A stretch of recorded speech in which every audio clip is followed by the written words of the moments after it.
Josué, capítulo 11. Nós estamos continuando aqui com a história de Josué neste momento da história, onde havia muitas guerras, e era desta forma a qual Deus havia ordenado que tivesse mesmo essas guerras para que a terra prometida fosse conquistada.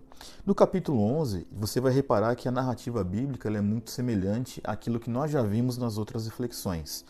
De um resumo muito básico, existem reinados a qual Josué vai lá, e o que salta aos nossos olhos nessas reflexões são duas questões. A primeira, aquilo que Deus fala a Josué: não tenha medo, por exemplo, no versículo 6 desse capítulo, não tenha medo porque amanhã, neste horário, todos estes inimigos estarão nas suas mãos. Ou seja, havia sim uma guerra, havia ali o esforço humano neste contexto de guerra, mas o exército de Israel, o povo de Israel só venceu porque era realmente aquilo que Deus havia determinado que fosse feito.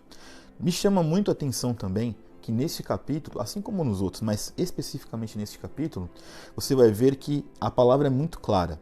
Como o Senhor havia ordenado a Moisés, o seu servo, assim Moisés ordenou a Josué e assim Josué o fez. Inclusive aqui no versículo 15 diz o seguinte: nenhuma só palavra deixou de cumprir de tudo que o Senhor havia ordenado a Moisés. É muito claro e é bem óbvio que tudo isto aqui, todas essas conquistas só foram dando certo porque estavam ali cumprindo aquilo que Deus havia determinado.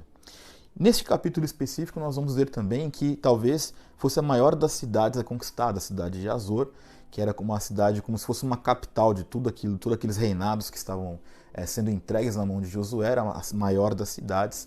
Então, neste capítulo, vamos assim dizer que é o fim derradeiro de todas essas conquistas, porque Josué foi vencendo, nós fomos tratando de algumas cidades específicas, de alguns movimentos que aconteceram ao longo dessa história, mas aqui especificamente a gente vê que a cidade de Azor seria o objetivo máximo de conquista, ou seja, tudo aquilo que já tinha sido conquistado, só faltava ela, que era a maior de todas, e ela também foi conquistada.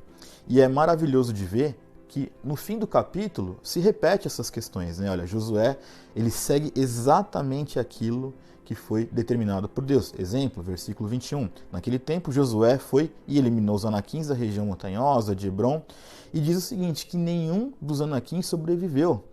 Ou seja, tudo aquilo que o Senhor tinha dito a Moisés, que Moisés depois disse para Josué, isto foi feito.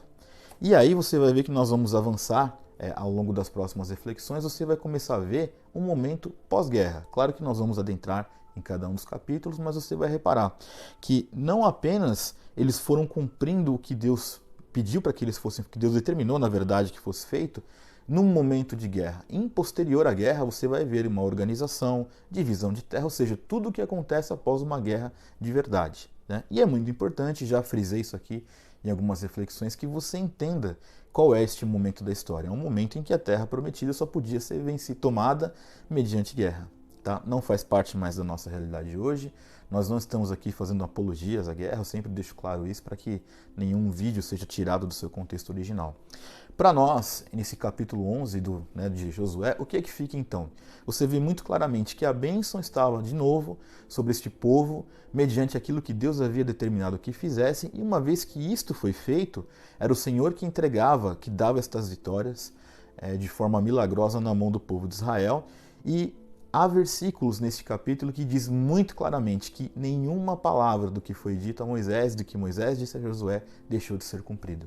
Talvez, se nós ouvíssemos as palavras do nosso Senhor Jesus Cristo e nenhuma das palavras do Senhor nosso Jesus Cristo nós deixássemos de cumprir, certamente seríamos cristãos mais maduros, seríamos uma igreja muito mais saudável, e este eu vejo como o maior dos princípios em relação a este capítulo de aprendizado. Se praticarmos exatamente aquilo que o Senhor Jesus, se nenhuma das palavras a qual o Senhor Jesus passasse em branco das nossas vidas, eu acredito que de fato o Evangelho teria muito mais sentido para nós.